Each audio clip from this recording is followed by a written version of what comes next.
Happy game day and welcome back to the official Ravens Buccaneers pregame stream.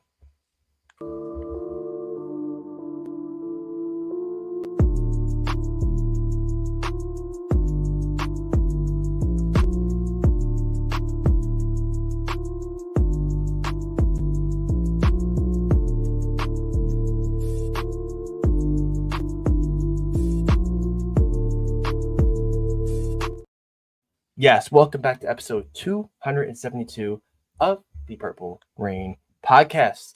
The Alex Lewis episode, Kelechi Osemele, Ben Powers, Sammy Williams, and most recently, Andrew Voorhees episode of the Purple Rain podcast. It is a pregame stream. We're playing about an hour and change.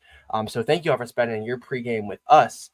We really appreciate it. And if you want to, you can follow us on Instagram at the Purple Rain podcast. Follow this guy over here on Instagram, on X at Sutton Death. You can follow me on Instagram at simply AS10prod and on X simply AS10.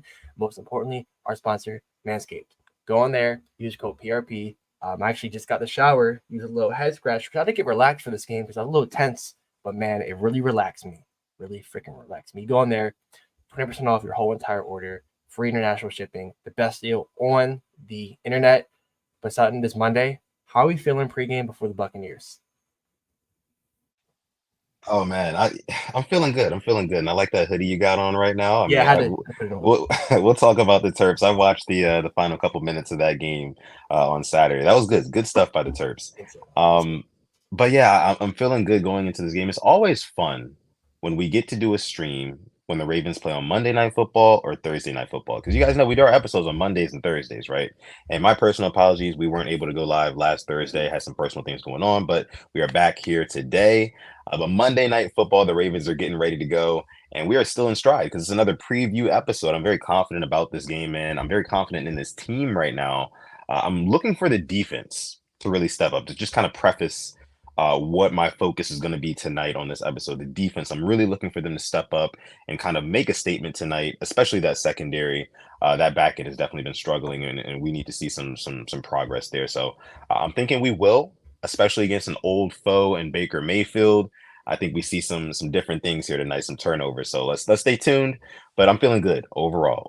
One thing you did mention about Manscaped, though, you did say Manscaped.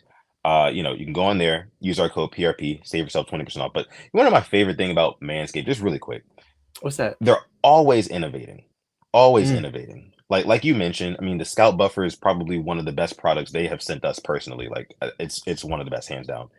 But they just came out with the Lawnmower 5.0 Ultra, and it's gold plated. Like it's crazy. It's crazy the product lineup that they have on manscaped.com, and a gold plated set of clippers. I know you or a man in your life would want that for Christmas, right? If you want to look good, like myself and Alex over here, who's rocking the stash tonight, I love it personally. Make sure you go on manscaped.com and use our code PRP to save yourself 20% off, plus the free international shipping. But okay, to get into what we came here to talk about tonight, Engineering Designs, what's going on? So it's finally called a pregame live. Yes, sir. We only get a couple of them a year, so this is a rare occasion. So welcome to the Purple Rain podcast. Make sure you like the video, subscribe to the channel as well if you are new. We already got about 35 people watching. Thank you so much for joining this episode of the show. Dre is in the house, says, "What's up, Purple Rain gang?" We got Dylan in the house, says, "What's up, fellas? Can't stay long studying for an exam at the end of the week till the game comes on, but we're winning 38-24. Zay 2-touchdown night, and Henry gets in 2. First of all, Dylan, I love the prediction. Hopefully that comes to fruition. Second of all, best of luck on your tests. Best of luck on that exam. Make sure you study hard, and we know you're going to get the W on that one as well. So big dubs coming out of Dylan. Appreciate that for you coming through. Don says Zach or Job on the line tonight. Ooh, I don't know about on the line, but like he's definitely have to answer some questions. And if those questions aren't answered in a big primetime spot like this, he will start to be under the spotlight, I think, a little bit more. So kind of see what you're saying there, but I don't want to say on the line tonight. Yeah, we need to see something from this defense. We need to see, them to lock up this pass game. The run defense is for real, but that pass defense is absolutely awful. No two ways about it. Marcus Williams got to step up. Roquan Smith, covering the tight ends. You got to you got to step it up too. Got to, reel in those interceptions. Ardarius Washington last week dropped one. Hated seeing that. But it's now time to, step it up and turn it over. Hopefully get a couple from Baker, who we know how he plays. And let's bring that old Baker out in him. So Zach Gore, eyes are on you. Eyes are on you. K-Dog giving a shout out to the hashtag replay gang, which means if you are not watching this episode 272 of the Purple Rain podcast live, and you happen to be part of the hashtag replay gang, thank you so much for coming through to this episode of the show. Make sure you like the video, subscribe to the channel, and maybe consider swinging through one of the live episodes one day. If you could, they're a lot of fun. We have a good time here. We also have Lisa Ann in the house says, hey, Alex and Sutton Def, I went for chemo this morning. Ooh, okay. I believe you me. It tires me out. Let's go Ravens purple. Let's win. Lisa. Yep, let's do it. On both of our behalves, we want to thank you from the bottom of our hearts for, showing up to these streams and these lives so often. And you're always participating, always engaging. We appreciate that. You are a true Purple Rain pioneer, and we appreciate you. We can't say it enough. And we're here with you through your journey. Just know that. Okay, so I think it's time to go ahead and get into. Hold on. I see a mod. Mod Roosh is in the chat. Says Nate Wiggins reels in his first interception tonight with a bold prediction for Mod Roosh off the early. I love it. This man was right on his predictions on Saturday at the Maryland game. So I hope he's right tonight. I really hope you're right, Roosh. I need that. Okay. Yeah. Thanks so much, Mod Roosh, for coming through and giving that beautiful prediction. I hope it comes true. Let's go ahead and get into some ball talk, shall we? Is it about that time? Let's get into some ball talk, brought to you by none other than Manscaped. Here is the Purple Rain preview. We're still in stride, right? We didn't play on Sunday, so we couldn't have did the Thursday episode with the preview anyway.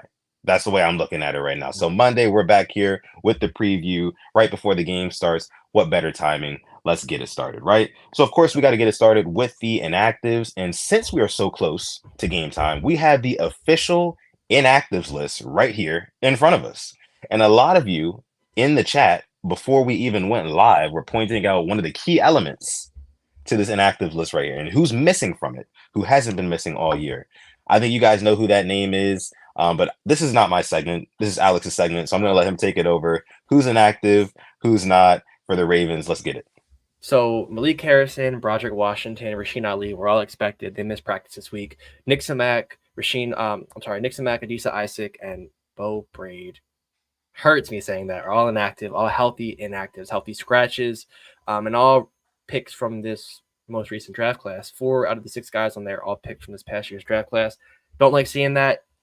Makes you question some picks sometimes, but that is the Ravens inactives, and the one that isn't on there is Devontae Walker, our 4th round pick, our 4th round wide receiver is there. I wouldn't be surprised to see him taking back punts.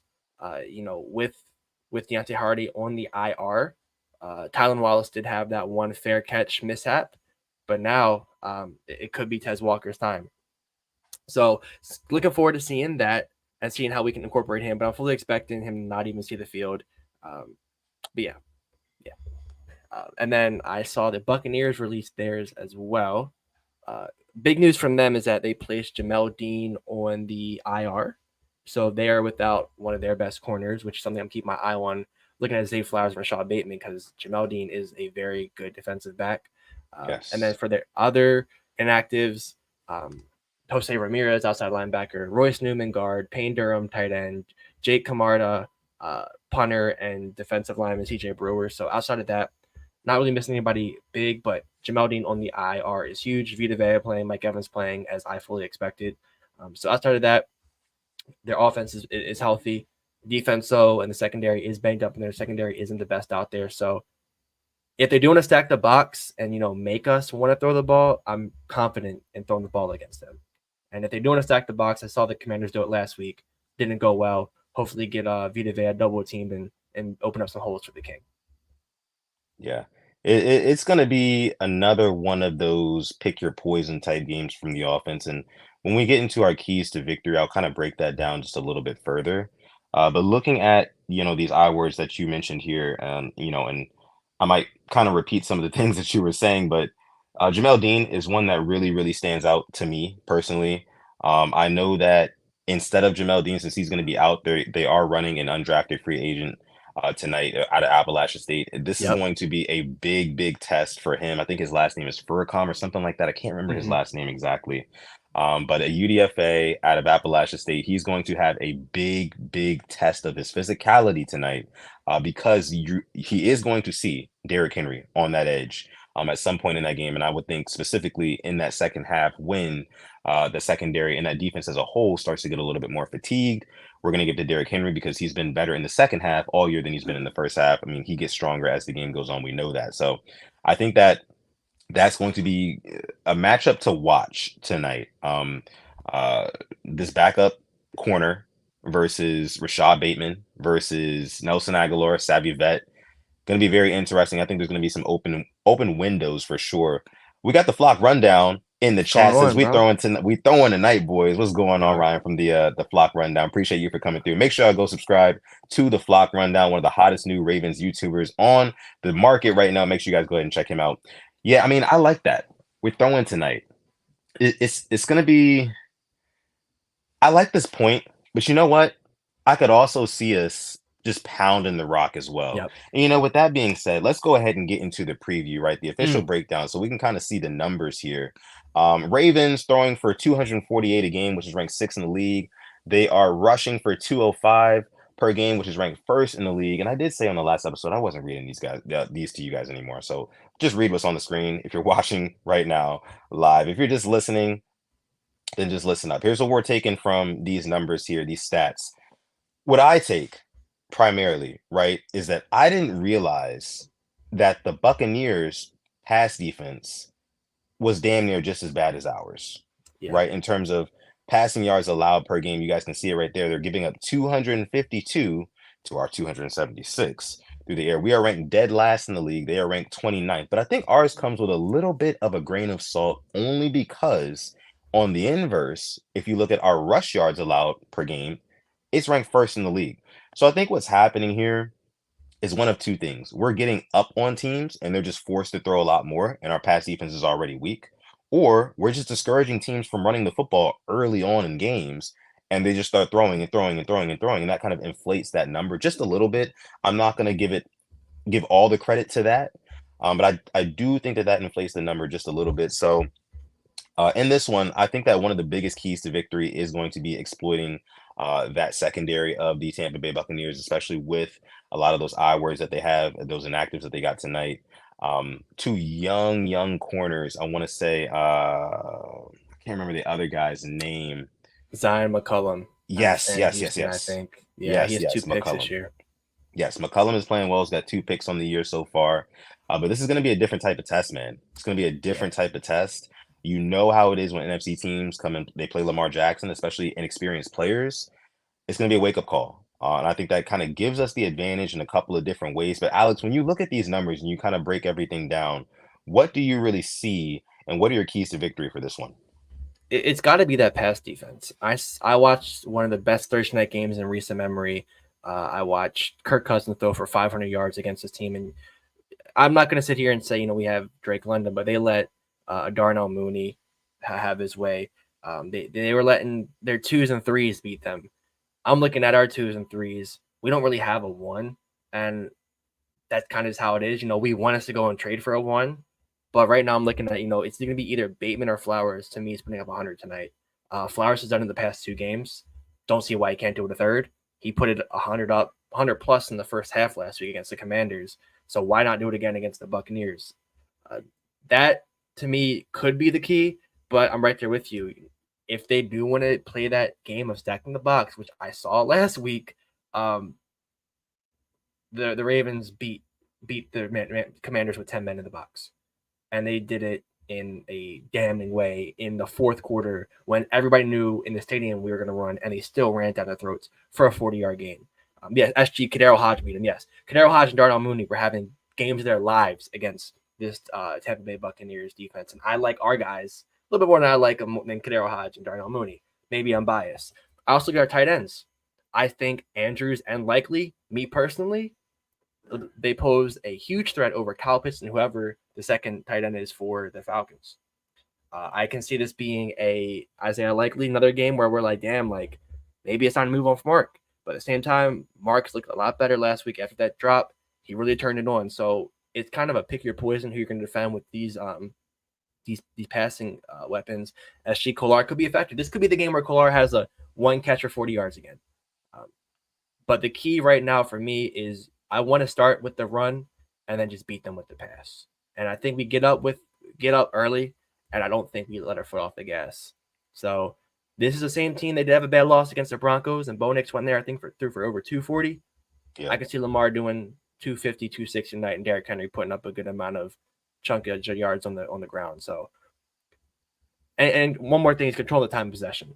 1,000,000%. We controlled it last week against Commanders, and we were steady flowing for most of the game. Wasn't many worries at the end of the game. Keep it like that. Keep the offense on the field. Keep their offense off the field, and let's go and get our 5th straight win. Yeah. DWAS with the first super chat donation of the stream. Thank you so much for donating, making sure thank you. It's raining here on episode 272 of the Purple Rain podcast. Alex Kemp is the ref. He's at the game. DWAS is at the game, man. Shout out to you, man. Shout out to you. Make sure you have a lot of fun and you get loud, man, in Tampa Bay, and don't let them discourage you. Don't let nobody get you down in that stadium, man. Be loud, unapologetically, man. We appreciate the donation. Alex Kemp is the ref. All right, DWAS, we're gonna see. There it is. Thank you so much for the contribution, brother. We appreciate it. Okay, keys to victory for me. One of my biggest keys to victory is going to be about Lamar Jackson, and in this game, I think that he's going to have to build upon just kind of his cerebral ability as a quarterback at the line of scrimmage to make his checks, right, to make those communications at the line, and do all of that we've seen him do more this season than ever before. I think he's going to need to build upon that, because I can totally see this being a game where the Tampa Bay Buccaneers, they try to blitz the hell out of him. They try to disguise looks. Don't be surprised if you see a lot of what would be 4-man rushes, but one of the 4 men on the line drops back and then you see another guy flying in. They're going to be trying to confuse Lamar in this offense a lot to try to throw us off of our ball game. Communication is going to have to be big. I think Lamar, his ability at the line of scrimmage is going to have to be really big as well, pre-snap. Another thing, I saw some guys on Twitter earlier today. I think it was my guy, Coach DC from All 22 Films. Make sure you guys go ahead and subscribe to him as well. He's great. He was saying that he could see the Tampa Bay Buccaneers running a lot of cover 2, right? And not necessarily loading the box up, right? Kind of daring the Ravens to run and just kind of banking on that they can stop it. Maybe a big Vita Vea can get in the way, take up some space, that sort of thing. Run the ball down these guys' throats. Let them know what it is and what it ain't here in Baltimore, man. I mean, I know we're on the road, but this is going to be one of those games where I think we establish the run game early and often and really just demoralize them for the rest of the game. And this is kind of indicative of what my final score prediction is going to be. Surprise, surprise. I do have the Ravens winning this game, but run the damn ball. I don't care who's in the box. Just like last week against the Washington Commanders, like you mentioned, 8 to 10 guys. It does not matter. It does not matter. You know what we're going to do. You can't stop it. That's what makes us unstoppable in a lot of different ways, man. Let me see. So DWA says 50% Ravens fans here. That's kind of crazy. I believe it. That's kind of crazy. I believe it. That doesn't surprise me one bit. We do travel well in Florida, and you got to think about all the Lamar Zay fans down there. Half our team's from Florida, basically. So it makes a lot of sense. Yeah. So my second key to victory is going to be getting home to Baker Mayfield, right? We have to get pressure on this guy. I know we know him well, but this guy is riding with all the confidence in the world right now. And this is a guy, Baker Mayfield, who thrives off of confidence, right? And going into a game with what is it, the second most passing touchdowns in the league right now? Or is he still first? He's second. I think Geno's number 1 in passing yards. I can pull up the touchdowns. In touchdowns, it's either what? I think it's either Josh Allen or Baker, I want to say. It is.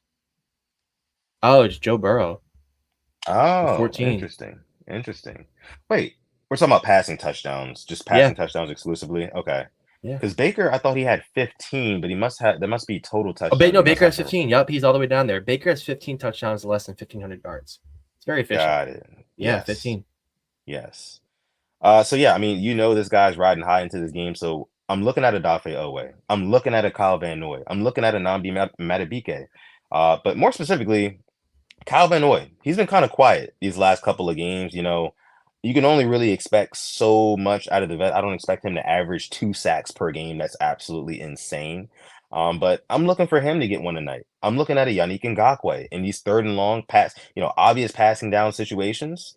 Look for him to get after the quarterback, man. Do not let Baker Mayfield get comfortable back there, because the last thing we want is a tired Ravens defense going up against a Baker Mayfield who's just dropping back, comfortable, finding Chris Godwin open, Mike Evans who's playing tonight open, Cade Otton who leads their tight end room.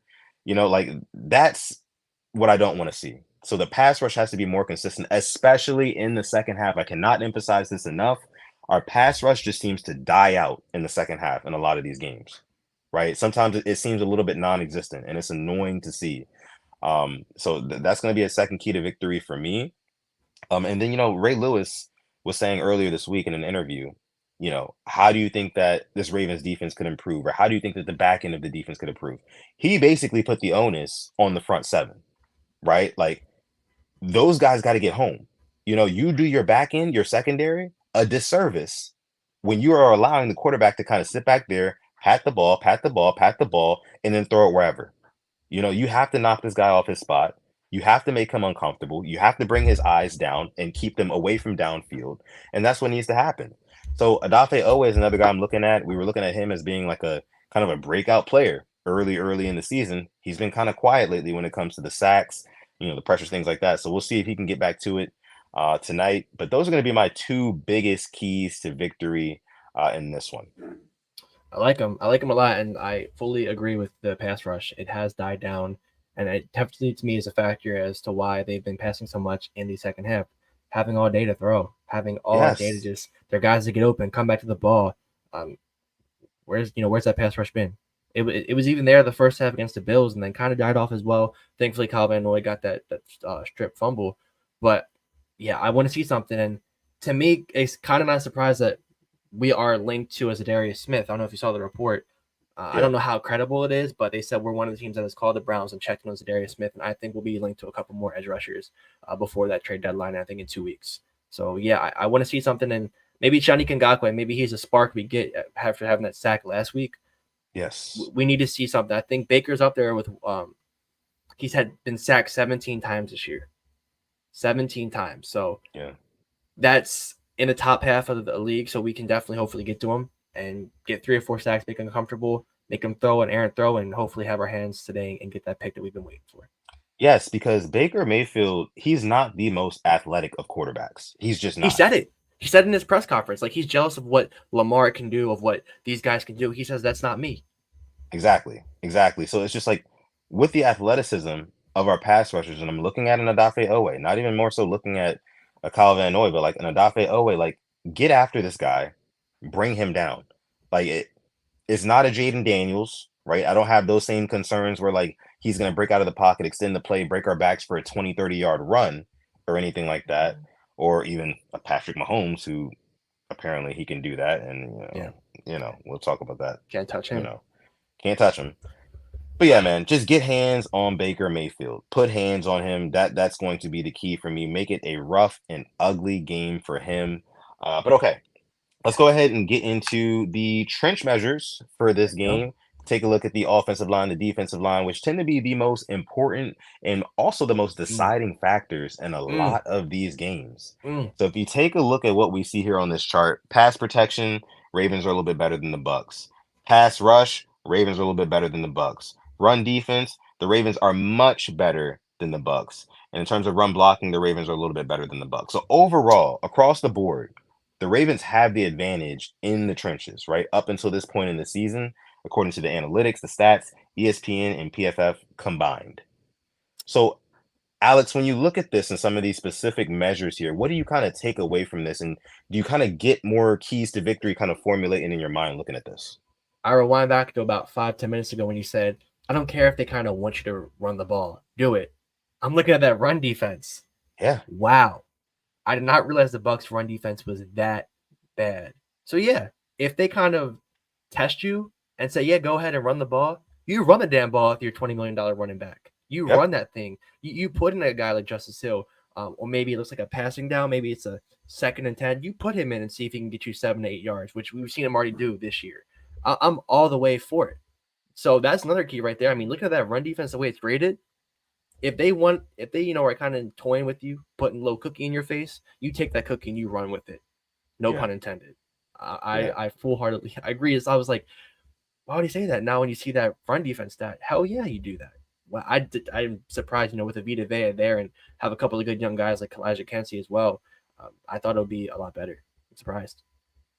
Yeah, and I think that the big advantage that the Ravens have going into this game is that like the Ravens offense, while a lot of people call it like a pick your poison type of offense, you could also kind of call it like a one size fits all offense, right? Because since it is so pick your poison, you have so many options of what you can do, it's one size fits all. So whatever type of defense that you're playing, whatever type of defense that they're running, you have options against that, whether it be Derrick Henry between the tackles, whether it be a Zay Flowers wide receiver screen, whether it be Justice Hill, taking an outside run, an outside zone for 11, 12 yards because nobody saw that coming, whether it be running Derrick Henry, and they've done this before.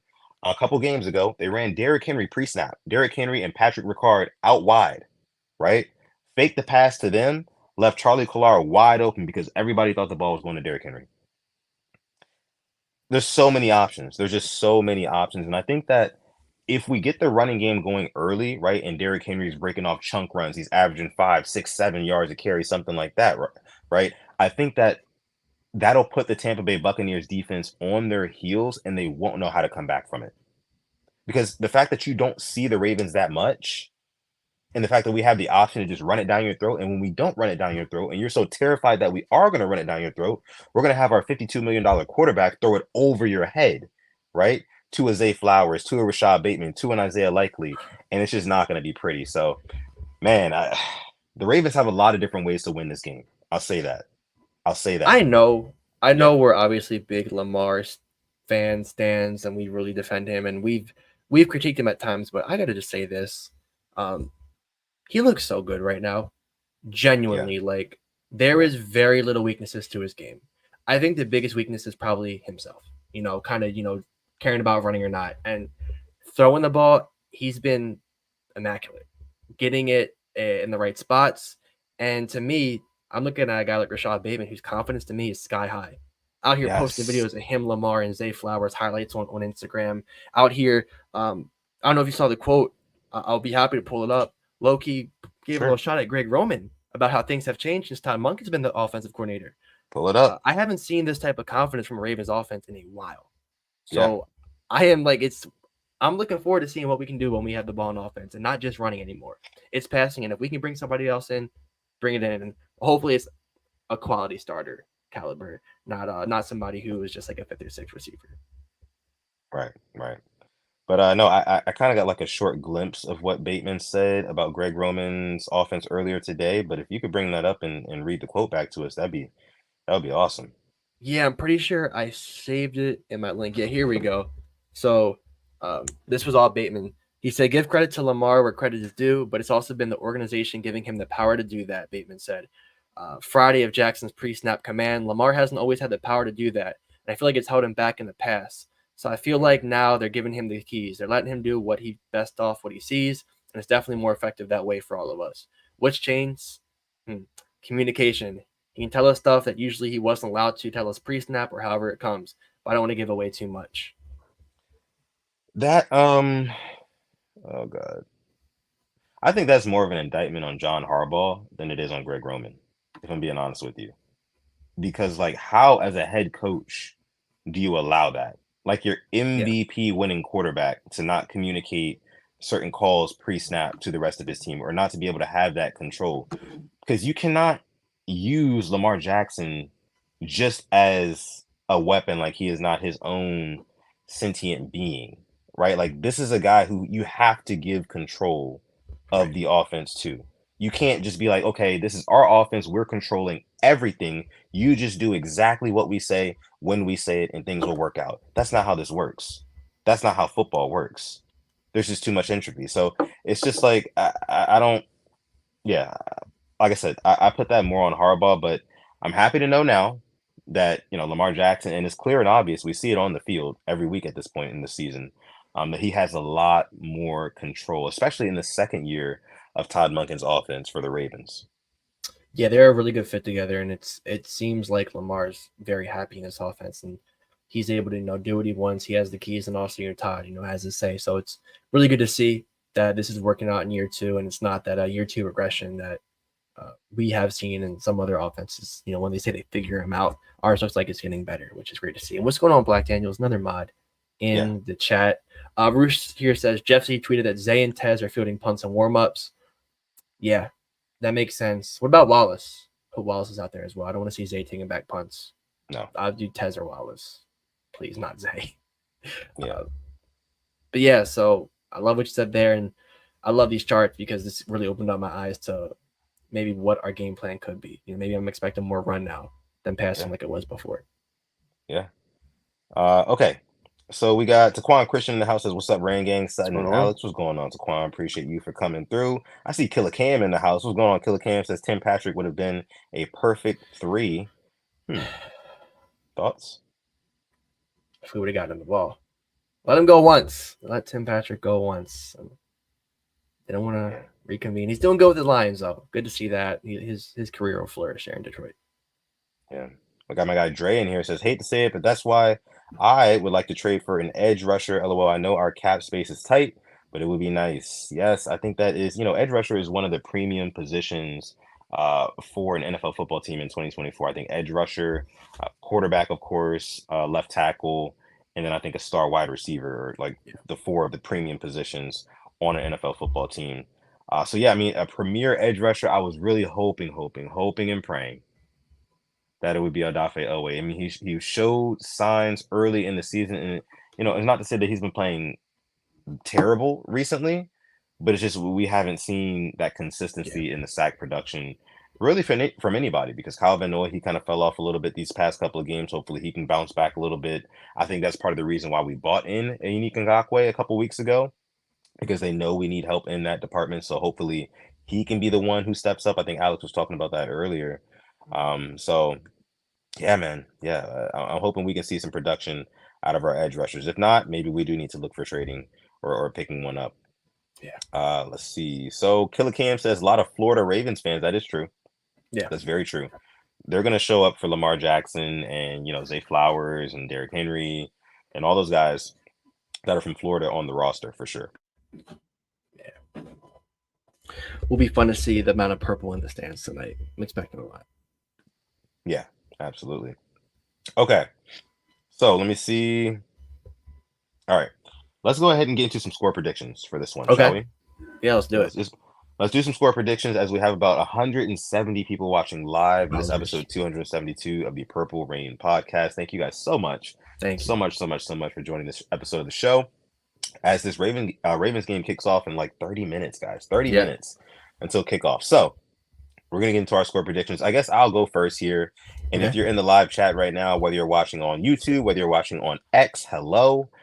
Make sure you drop your score predictions down below in the chat. We want to know. So me personally, I think this is going to be a high scoring affair. I do. I think this is going to be one of those games where, you have a Lamar Jackson who just refuses to lose. He's going out there. The offense is just is popping. It's going. But eventually, and I think in the second half, I think that the Bucs offense kind of wakes up. The passing game gets going, right? I think they start working on Brandon Stevens, whether, it's Mike Evans. I think Mike Evans is going to see a lot of Brandon Stevens tonight, unfortunately. Yeah. I think that's just what it is. If Arthur Millette was playing, which he's not, I think that we would have Marlon Humphrey back on the outside, and maybe he can match up more with Mike Evans. But since that's not the case, we'll probably see a mixture between Marlo, Brandon Stevens, but maybe primarily Brandon Stevens, I would assume. But I think this is one of those games where they kind of go after him a little bit. And final score for me, I'm gonna go a 4-point game, but I'm gonna go Ravens 41, Ooh. Bucks 37. Wow. That's what I'm Okay. gonna go in this game. See, if they put up that many again, then there will be a lot more questions asked about this defense because we are like, okay, offense is good, defense has to get together. Offense is good, defense has to get together. We can't keep saying that, when you might have to go into Arrowhead. So even though they are missing all these guys, they're still the Chiefs' devil magic, in my opinion. I like that. I like the Ravens winning. I have us winning 34-21. I hope the defense can make a couple of stops and hold them under 24. That is my goal. That's my number right now. And the offense comes out there and puts up a good amount of numbers. And unfortunately, lets the foot off the gas a little bit. And it's only 34. I do want 40. I would love for us, put up 48 again like we did against the Bengals. But give me 34-21 to the Ravens. Okay. I like that too. I mean, I would like for us to keep them below 30 points. But man, I just have a feeling, man, we're not gonna get out of this one unscathed completely. It's just it hasn't been like that all season, besides that Bills game. All season we've come out of every win. Out of all of our 4 wins, every win has kind of had some question marks, like, okay, but why are we not stopping that? You know what I mean? Like, why does this keep happening? Outside of that Bills game, of course, like I said. So I'm hoping that this isn't another one of those games and we can kind of shut down their passing game and neutralize it for the most part, at least. But man, I mean, when you look at the Bucks offense, they're putting up a lot of points. They're Yeah. putting up a good amount of points right now, just coming off of a 50 burger last week. So, you know, I think the defense is going to have his work cut out for them, and Zach Orr is going to have his work cut out for him under the lights. First time under the lights since week 1. So, K Dog in the chat says, "Can we get 50 likes or them kids ain't gonna eat?" That's right. Like the Please. video, like the video, like the video. If you're on YouTube, listen. If you're watching on X, make sure you go and you scroll down underneath this tweet and you click on the YouTube link. Join us Yep. on YouTube. Then maybe Yep. like the video, subscribe to the channel. We'd appreciate that. We got the Don in the house. What's going on, Don C? Appreciate you, says Sudden Death. Alex, my guys. Yes, sir. K Dog says LJ8 is 22-1 against the NFC. So yes, he has a chance to make it 23-1 tonight. Gonna be very, very interesting. I always take this record with a grain of salt. Right? I That always bozo have ass to. loss, bro. I know. Fucking Daniel Jones and Wink Martindale. I know. But I mean, we're gonna get a chance to make that up later on this year. It should be fun. Should be fun. I cannot wait for that game. Trust me, I can't wait. But okay, those are gonna be our score predictions. Mod Rouge says 31-23. Flock gang, let's go. I'm hoping that's correct as well, bro. Let's see. So we can't do our picks from week 7. All the games happened. But what we can do is talk about how we did the previous week. In week 6. Because guess what? This has never been happened. This never happened before. Never. If you would have taken all of Sutton's picks, which don't take in all of my picks because I'm gonna get one wrong because I'm gonna have some bias in there. You'd have made yourself a lot of money. Like those are one of the slips you see online of like you think it's fake because like yeah sure he guessed all the games right, but he did. You can go back our receipts. Yeah. 100% win rate. It was crazy. It was crazy when I was listening back to the episode and like each game was like going on. We were talking about it and I was just like, wait, did I pick every single game right this week? I feel like I got lucky on a couple of them. I think it was that Bears and Jags game. I think you had picked the Jags on. I picked the Bears. Yeah. And I feel like I got lucky on that one a little bit, but and then there were a couple more as well. But Jags stunk it up. Yeah. No doubt about it. But yeah, I mean, so something to look forward to for the Thursday night episode because we will be right back with our pick segment for week 8 of the NFL 2024 season. And hopefully, we can replicate this same success or at least something close to it because that is absolutely insane what we were able to cook up last week. So yeah, just wanted to kind of touch on that. Won't say too much about it because again, we can't do our picks tonight. We already did the picks. It would have been a good week. We could pick, what is it, the Chargers and the Cardinals, I think, play tonight as well. It's a doubleheader. Yeah, they do.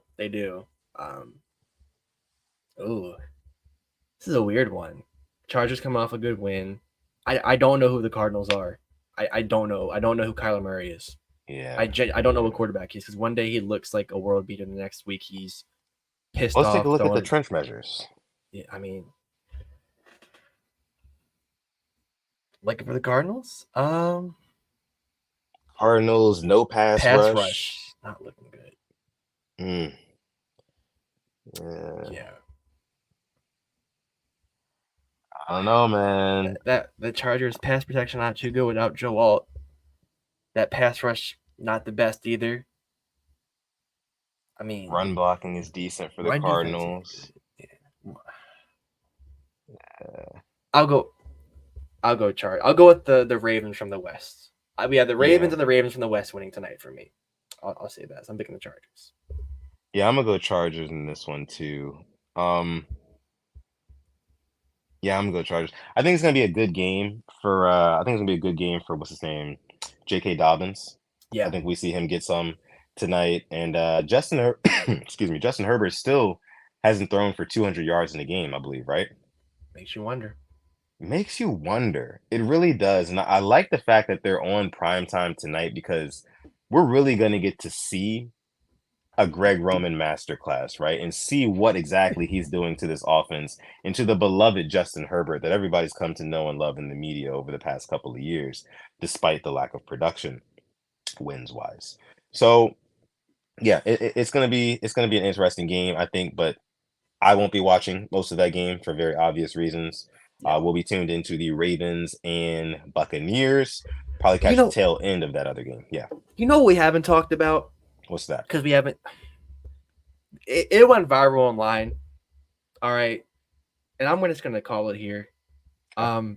Mr. John Callis, I appreciate you for making Ravens fans look awful, making us look awful. Thanks. And now you are locked up. Play the Akon locked up. Oh, is that the Um, guy who punched the Commanders fans? that was the second incident. Oh, It got released now, but I heard that he was going back for seconds. Allegedly, not going to confirm nor deny, but that was the ending of the fight. So, thanks a lot for making Ravens fans have a bad perception right now. But one idiot fan does not portray a whole fan base because the yeah, whole game when I was there, I didn't see any fights. It was very, very civil between Ravens and Commander fans. We had some sit next to us. We were chatting it up. So yeah, yeah. No, that's sucks to see. when I saw that, I was like, you are a disgrace, quite Yes. literally. Like I didn't even know all of what happened, but it seemed very ignorant, to be honest with you. Like the A whole very ignorant thing. person, a trash human being, because everything that was said online is true about this person's past. It was Yeah, just a matter of time. So yeah, yeah. yeah, Don't even want to give him too much of the light of day, to yeah. be I just honest want with to you. say that's not all Ravens fans. We are very Absolutely respectful. not. Absolutely not. We got a super chat donation. This one's coming from a Purple Rain pioneer himself, the Done, Don, done. dropping the 10 piece in the chat, making it rain here on episode 272 of PRP. He says, almost home. Enjoy the game, guys. I'm happy for Baker. I think Cleveland absolutely shit on him. Glad he rebounded his career with Tampa. That being said, good luck with number 22 and number 8 tonight. Let's go. Yeah, I mean, Let's go. let's go, man. Henry and Lamar, it's going to be a big game for those two.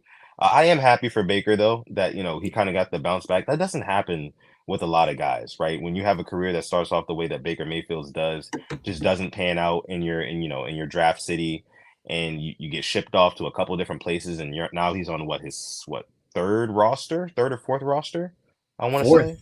Fourth roster. Browns, Panthers, Rams, Yeah, Bucks. Panthers. I forgot about Panthers. Yeah. So fourth roster now, and now he's finally, I guess you can kind of say, found his home. So Yep. shout out to Baker. I know him and Lamar are pretty close in terms of like, when they were back in college and whatnot, they were rivals back then. They've also been rivals in the NFL as well, but I think there's no bad blood there at all. No bad blood there at all. So, uh, but hopefully, again, like I said, in the keys to victory, get after Baker's ass tonight. Like Yep. I'm talking to Dafe Owe, Yannick Ngakwe, Kyle Van Noy, Nnamdi Madubuike, hell, Travis Jones. Mm-hmm. Everybody, get after Baker Mayfield. I do not, because they're gonna go pass happy. At a certain point, they're gonna realize that Rashad White and Bucky Irving or whoever else they want to run at us is not going to work. And that's just me knocking on wood. Hopefully, we can shut down their run, right? I mean, you can never. Everything in the NFL is like Sunday to Sunday, Monday to Monday, Thursday, whenever, right? But shut down the run. I think that they're going to go pass happy, maybe by like in second quarter, early second half, something like that. But I'm just hoping that front seven can get home, and yeah, especially if we get a lead, don't play too conservative. Don't Nope. play too conservative. Don't let Baker get comfortable in the pocket. Just don't. Yeah. Love it, Don. Freaking love it. Yes. So yes. does that conclude the Ravens preview of the Buccaneers, which happens in about 25 minutes? Yes, it Nice. does conclude the Ravens versus Buccaneers preview and pregame live stream. Alex, before we get out of here, I think we owe the Rain Gang one more thing. What would that be? I think we owe them a new ladder challenge starting tonight. I love it. I think that's what we owe them. So let me pull up the books really quick so we can see who we can throw here. I take loss for the Josh Allen bet. That was very stupid. He did not run against the Jets. I was very upset. Yeah. That was a very ugly game. He just wanted to throw, but not run. So why not start a new ladder challenge? Day one of 10 of winning. 10 simple over-unders. We get it right. Let's do it. I'm all right with it. All right, so let's see what we got for this Ravens versus Buccaneers game tonight. We could go for the easy one, right? And I think that's a Derrick Henry anytime touchdown. You know, that's been damn near a lock. That is minus 325. Jeez. That's insane. Yeah, no value there. Zero value there at this point. Literally 2 touchdowns is plus 175 for Derrick Henry. So, man, I don't think I want to go there. What are you thinking though? I've already put the over on Rashad Bateman. I put 70 plus on him last week, and I think I'm gonna go 80 plus 70 or 80 this week. I love his matchup. I love how he's been playing. I love his confidence. I haven't seen this confident Bateman since he's been in the NFL. And I think it's either one of him or Zay is gonna have a really big game. So that for me is banking on Bateman. But if Zay does it too, I wouldn't be surprised. So I've already put money on the Rashad Bateman over 35.5 yards. I think he'll get 2 or 3 catches first quarter for that. I think it'll be over by the first half. I think he'll hit it, honestly. So Bateman over on the receiving yards. Let me see. That's what I have. I obviously am 0 for 1 of these ladder challenges. So take it with a grain of salt. -1. Yeah, but -105 for over 34.5. I like that. 34.5. Oh, it's 32.5 now. It is 32.5 with their top defensive back out. Wait, and that's on what book? That's on FanDuel. Wow, it's just on ESPN. Let me check FanDuel. I got a better price. Shit. That's -110. -110. Okay, so kind of evens out just a little bit, but let me see. I like that. I mean, looking at the other ones here, one other prop that I was kind of looking at was alternate passing touchdowns for Lamar Jackson. 2+ passing touchdowns is plus 100. You know, you get plus money. We think that they're going to throw tonight anyway. We think it's going to be high scoring. So I could see Lamar Jackson throwing for 2 tubs. That's one that I'm kind of looking at. But the connection with Bateman has been growing. That is something I'm noticing between him and Lamar Jackson. The books are not stupid. They've raised up this line from what I think it started the season at probably like 27.5 or something like that. Now we're up to like 33. So they know something.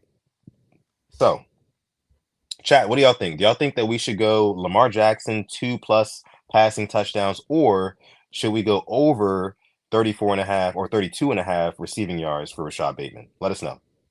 Let us know in the chat. And that's the one we'll go with. Dre says, I think I'll always go with Rashad Bateman 25+ yards. It's never a bad bet, man. I mean, I was tooting that one up like almost every week last year, loading it up. Rashad Bateman 25 yards, I'll take it. As we have 181 people watching live right now, let us know what y'all think. The April 123 says Bateman over. Okay, Bateman over. I respect the April. But then Thea Pennell the 4th, he's a Bateman hater. He's a Bateman hater. It worked last week.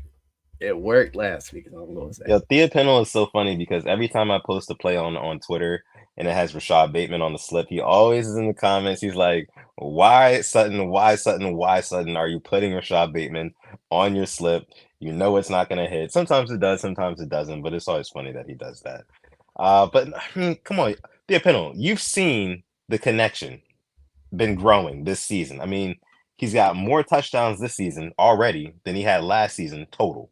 You know what I mean? So it's just like you got to give him a little bit of credit, right? Give him a little bit of credit. So, but yeah, but I like the Bateman over. So I think I'll take that. I think I'll go ahead and take that, especially at 32.5. And that'll be our first play of our ladder challenge. I love it. I love it. Yeah. Freaking love it. It is. All right. Yeah. And then Dre said, LOL, Bateman been getting me paid. Yes, sir. I love it. I love to hear it. We love to hear it. The agenda's always getting stronger, man. Always getting stronger.